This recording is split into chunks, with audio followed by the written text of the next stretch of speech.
Le 20 septembre 2016, les œuvres choisies de Hu Jintao sont publiées. Le 29 septembre, le comité central du PCC tient à Beijing une conférence sur l'étude des œuvres choisies de Hu Jintao.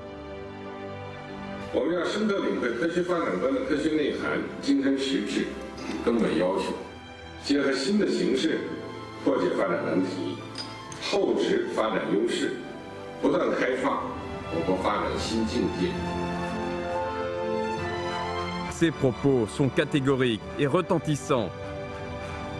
Ils montrent que le PCC connaît bien les caractéristiques du développement socio-économique dans le nouveau siècle et au nouveau stade, et que le développement est la priorité des priorités du PCC dans la gouvernance de l'État.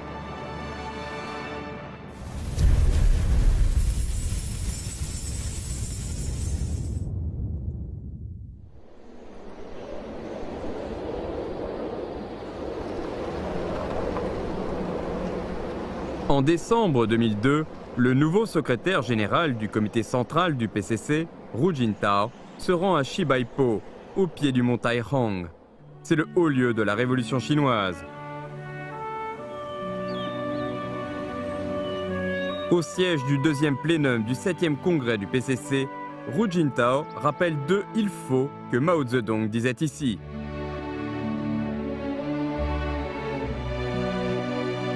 Il faut rester modeste, prudent, non présomptueux ni irréfléchi dans le travail.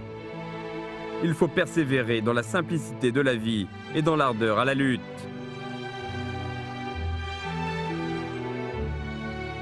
Nous devons走的路还长得很，我们肩负的任务还很艰巨，我们可能遇到的困难和挑战还会很多。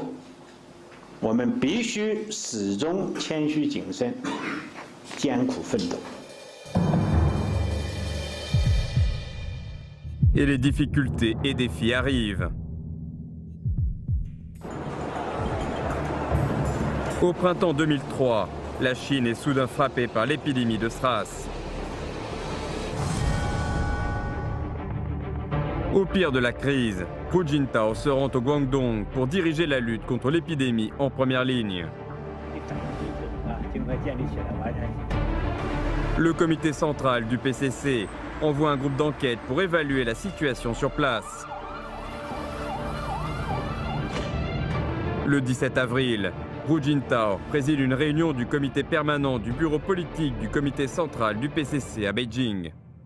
他指出，非典疫情的防控关系到国家改革发展稳定的大局，要坚持将人民的健康和生命安全放在第一位。我的感觉，这次会议实际上是向全党和全国人民下达了围剿非典疫情的动员令。 Après la réunion, le Conseil des affaires d'État met en place le commandement national de la lutte contre le SRAS. Chaque membre du comité permanent du bureau politique du comité central du PCC conduit une équipe de travail pour se rendre dans les provinces les plus touchées afin de guider les actions de riposte sanitaire. 一手抓好抗治非典这件大事，一手抓好经济建设这个中心不动摇。 要真正做到万众一心抗非典，迎难而上出发展。 Le PCC envoie un message fort à son peuple et au monde entier. Devant le grand peuple chinois, il n'y a aucune difficulté qui ne puisse être surmontée, aucun risque qui ne puisse être vaincu.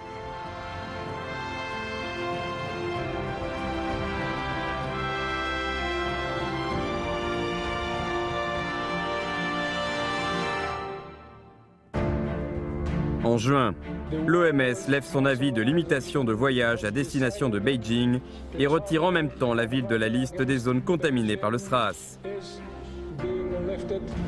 La Chine remporte une grande victoire dans sa lutte contre le SRAS. Cette victoire montre pleinement les atouts du système socialiste chinois. Mais en même temps, l'irruption et la diffusion de l'épidémie dévoilent aussi les nouveaux problèmes apparus au cours d'une période de croissance économique rapide, tels que le déséquilibre de développement, les retards de la santé publique et les failles du système de réponse aux urgences.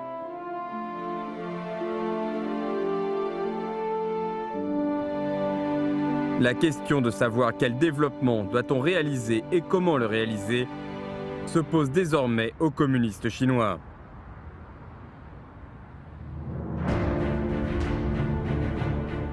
Le 15 avril 2003, lors de son séjour au Guangdong, Hu Jintao avance l'idée d'adopter le concept du développement global. Le 28 juillet, lors de la conférence nationale sur la prévention et le contrôle du SRAS, il enrichit cette idée en proposant le concept du développement global, coordonné et durable. Fin août, début septembre, lors de sa visite dans la province du Jiangxi, il avance pour la première fois la nécessité d'avoir fermement le concept du développement scientifique, privilégiant le développement coordonné, global et durable. En octobre, dans son rapport présenté au 3e plénum du 16e congrès du PCC, Hu Jintao avance une planification générale en 5 points sur la base des concepts de la primauté à l'homme et du développement global, coordonné et durable. Le concept du développement scientifique devient dès lors une pensée stratégique importante. Selon Hu Jintao, le concept du développement scientifique est forgé sur la base des 20 ans d'expérience de réforme et d'ouverture. Il s'inspire de la victoire de la lutte contre le SRAS et est nécessaire pour promouvoir la construction sur tous les plans de la société de moyenne aisance. Au 17e congrès du PCC, le concept du développement scientifique est inscrit officiellement dans les statuts du PCC. 科学发展观，第一要义是发展，核心是以人为本，基本要求是全面、协调、可持续，根本方法是统筹兼顾。 Le concept du développement scientifique reflète la philosophie et la méthodologie du marxisme sur le développement. C'est une théorie scientifique qui s'adapte au temps et qui vient en droite ligne du marxisme-léninisme, de la pensée de Mao Zedong, de la théorie de Deng Xiaoping et de la pensée importante de la triple représentativité.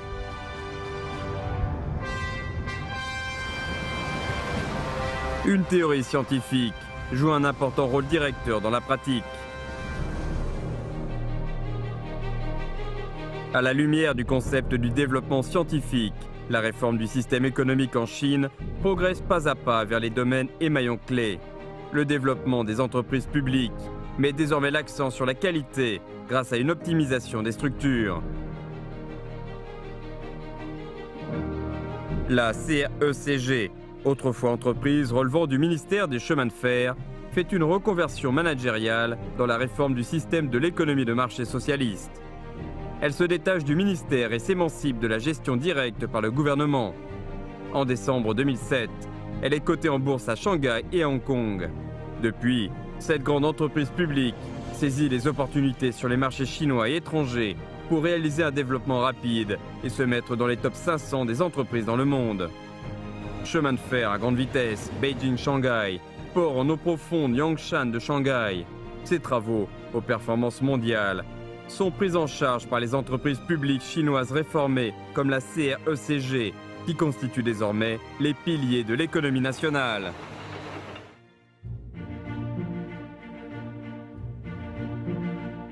En même temps, l'économie non publique joue un rôle croissant dans l'économie nationale pour occuper plus de la moitié du produit intérieur brut et une part de plus en plus grande dans le revenu fiscal de l'État. Elle devient une force motrice importante pour la modernisation socialiste.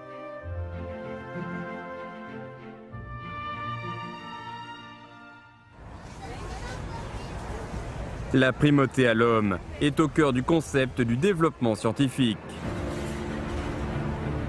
Face aux changements profonds des systèmes socio-économiques, de la structure des intérêts et des mentalités, les tensions entre les hommes, entre l'homme et la société, entre l'homme et la nature, se posent avec une grande acuité.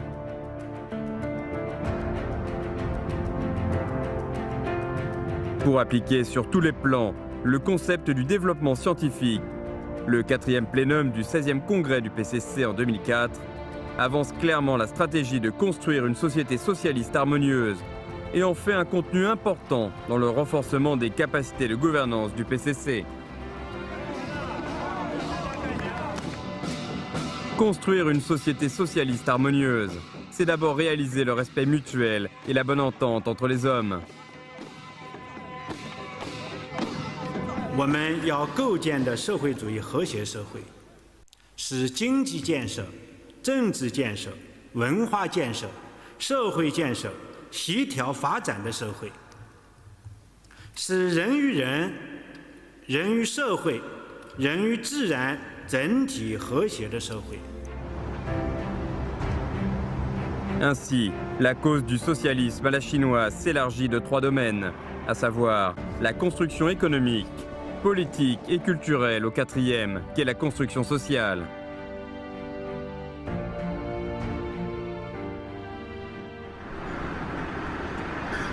L'harmonie entre les hommes est au cœur de la construction d'une société harmonieuse.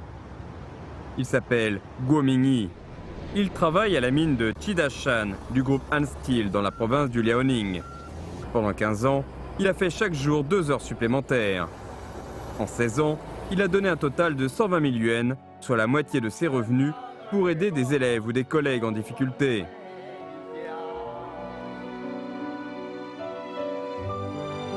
En 20 ans, il a donné plus de 60 000 millilitres de sang, soit 10 fois la quantité totale de sang chez un adulte. Certains le traitent d'idiot, d'autres de fou, mais plus nombreux sont ceux qui, émus par son dévouement, ont suivi son exemple. Une équipe de plus de 5000 bénévoles a ainsi été formée dans sa ville d'Anshan.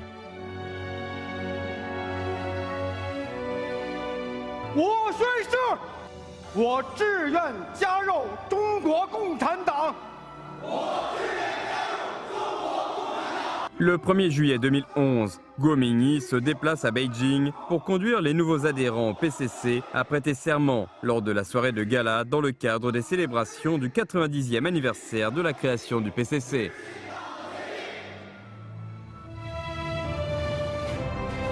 Ce sanglot montre la fidélité d'un communiste chinois envers son parti et sa patrie.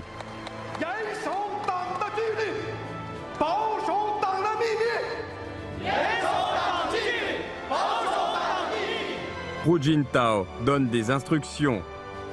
Il faut faire connaître à tout le monde les actions méritoires et les nobles qualités du camarade Guo Mingyi pour apporter une grande force morale à la construction d'une société socialiste harmonieuse.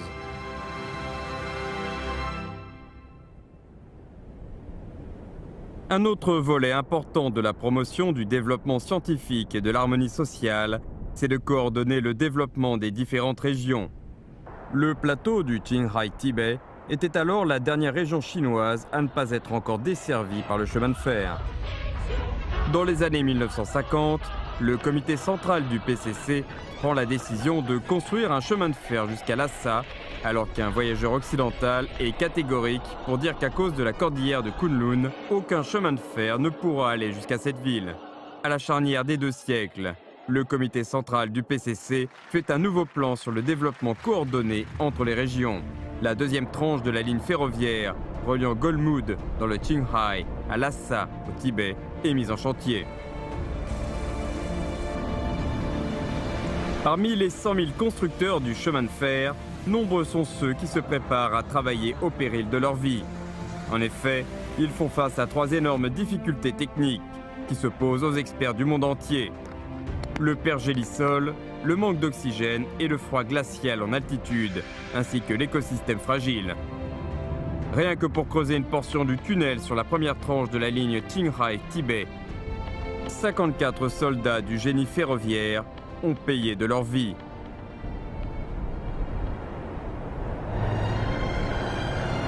À la lumière du concept du développement scientifique, la 2e tranche de la ligne ferroviaire Qinghai-Tibet met l'accent tant sur la primauté à l'homme que sur l'innovation technologique. Non seulement les constructeurs surmontent les 3 difficultés, mais aussi battent des records dans la protection des ouvriers au travail. Il n'y a aucune victime du mal des montagnes durant tous les travaux. C'est un miracle dans l'histoire de la médecine.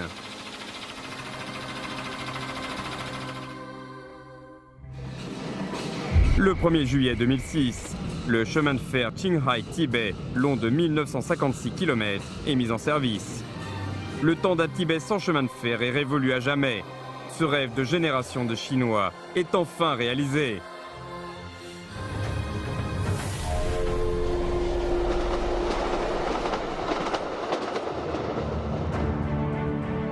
Pour réaliser le développement coordonné des régions, le comité central du PCC adopte également des décisions majeures sur le redressement des anciens centres industriels du Nord-Est et l'émergence du centre. Mise en valeur de l'Ouest, redressement du Nord-Est, émergence du centre et développement premier de l'Est. Ces 4 régions chinoises réalisent ensemble un développement coordonné, concerté et partagé.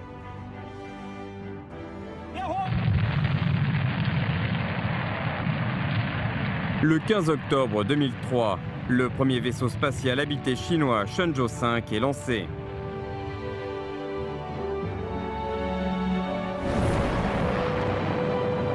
Le 12 octobre 2005, le vaisseau spatial habité Shenzhou 6 réalise un progrès substantiel d'une personne un jour à plusieurs personnes en plusieurs jours.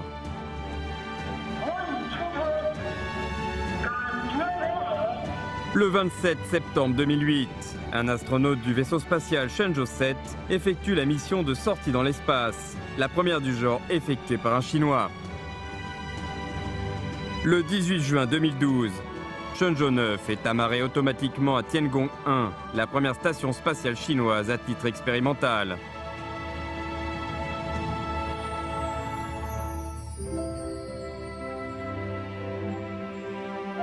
C'est un chapitre héroïque effectué par les taïkonautes chinois dans l'histoire de l'exploration spatiale de l'homme. C'est aussi un pas majeur de la nation chinoise vers la réalisation du rêve spatial. Le développement économique rapide s'appuie sur l'innovation scientifique et technologique et en retour fournit des conditions au progrès scientifique et technologique. En 2005, le comité central du PCC avance l'idée de construire un pays innovant. En 2012, il avance la stratégie du développement remorqué par l'innovation en renforçant l'investissement dans les sciences et technologies. 2 nouvelles percées majeures sont réalisées en matière d'exploration lunaire et de supercalculateurs. On apprend sans cesse de bonnes nouvelles, telles que celles concernant le complexe hydraulique des 3 gorges, l'adduction d'eau du sud vers le nord, le transport de l'électricité de l'ouest vers l'est et l'acheminement du gaz naturel de l'ouest vers l'est. Ces grands projets témoignent des aboutissements de la réforme, de l'ouverture et de la modernisation de la Chine. À l'entrée du XXIe siècle, la Chine fait face à des contraintes de plus en plus sévères en matière de ressources et d'environnement. Et le peuple a une demande toujours plus vive de régler les questions environnementales. Le comité central du PCC répond aux attentes des masses populaires en accélérant la construction d'une société économe en ressources et propice à l'environnement. La protection de l'environnement en Chine entre dans une nouvelle phase. En partant du centre-ville de Guiyang, 30 minutes de voiture suffisent pour arriver au lac Hongfeng, dans la banlieue de la ville de Shenzhen.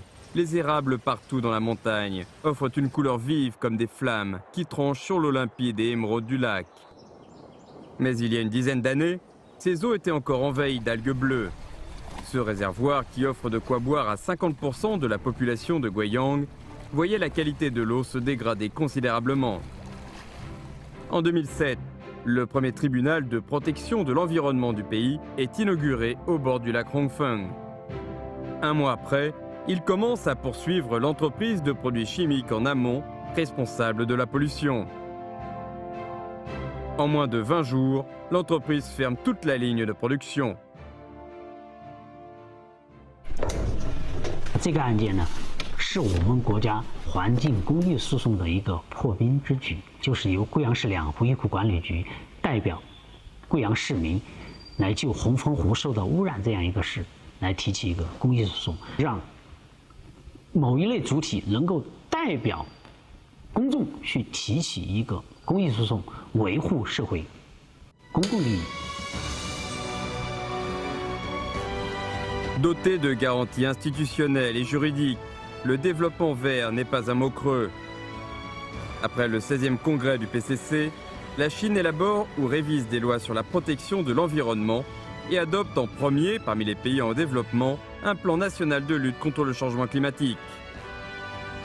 Lors du 17e congrès du PCC, Hu Jintao explique l'objectif global de la construction d'une société de moyenne aisance sur tous les plans et avance pour la première fois l'idée de construire la civilisation écologique.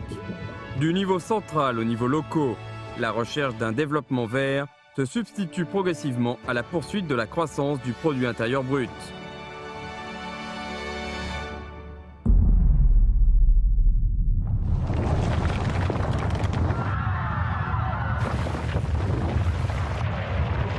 Le 12 mai 2008, un violent tremblement de terre de magnitude 8 sur l'échelle de Richter frappe Wenchuan dans la province du Sichuan, tuant 87 000 personnes. Plus de 46,25 millions d'habitants sont touchés.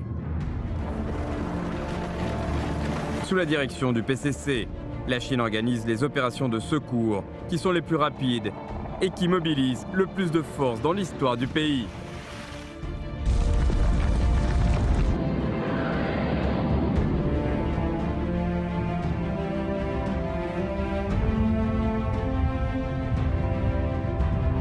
让大家有吃的、有喝的，在帐篷里边有一个安全的居处。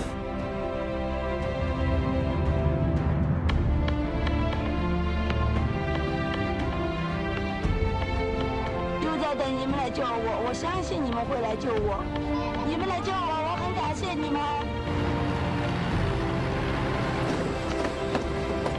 Après avoir remporté la victoire dans la lutte contre les effets du séisme, le PCC et le gouvernement élaborent rapidement un plan de reconstruction.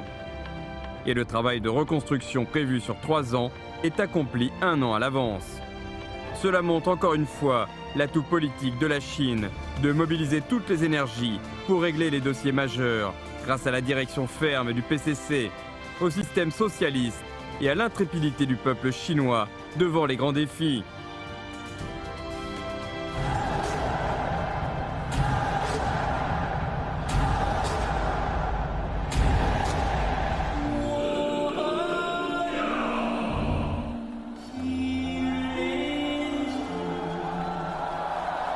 Le soir du 8 août 2008, les Jeux Olympiques de Beijing, placés sous le thème « JO vert, high-tech et humain », ont lieu.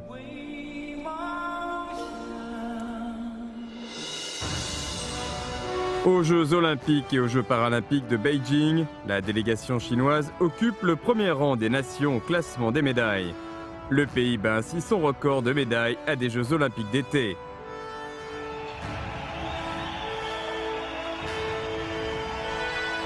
En organisant une édition originale et de haut niveau des Jeux Olympiques, le peuple chinois réalise un rêve séculaire de la nation et honore son engagement pris devant la communauté internationale. 北京奥运会、残奥会成功举办的事实，再一次向世人昭示，中国人民有能力为人类文明进步做出更大贡献。Le 1er mai 2010, le monde a encore une fois les yeux tournés vers la Chine. La 41e exposition universelle s'ouvre à Shanghai. Placée sous le thème « Meilleure ville, meilleure vie », c'est la première du genre organisée dans un pays en développement. En 184 jours, les 246 pays ou organisations internationales participants et les 73,08 millions de visiteurs font de cet événement une grande rencontre internationale.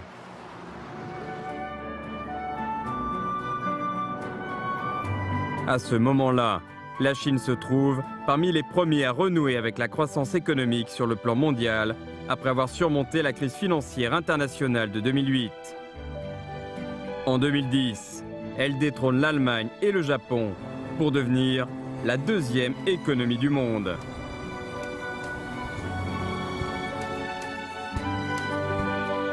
Le concept du développement scientifique apporte une nouvelle réponse pertinente aux questions majeures sur quel genre de développement réaliser et comment le réaliser, portant à un niveau plus élevé la compréhension du PCC sur le socialisme à la chinoise.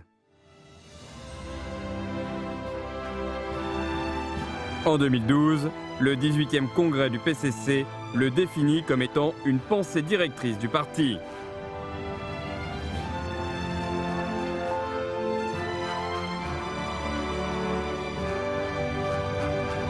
En ce nouveau siècle, le PCC sait bien saisir la période pleine d'opportunités stratégiques pour assurer un développement socio-économique de qualité et au rythme rapide et faire progresser la cause du socialisme à la chinoise.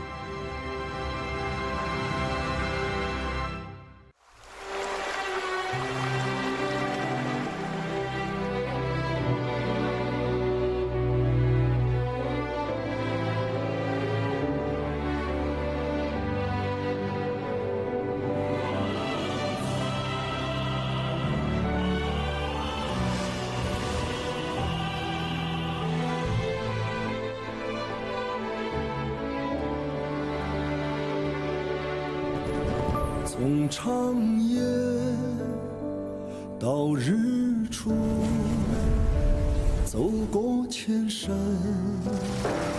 万水的路，每一步都是信仰足迹，烙印下新中国版图，从贫弱到富强，走出复兴，为业征途，每一天都有奋斗牺牲，只为人民拥抱幸福，凭着心中坚定信念，敢叫日月换新天，雄关漫道，风雨无阻，汇聚起中华儿女同向前。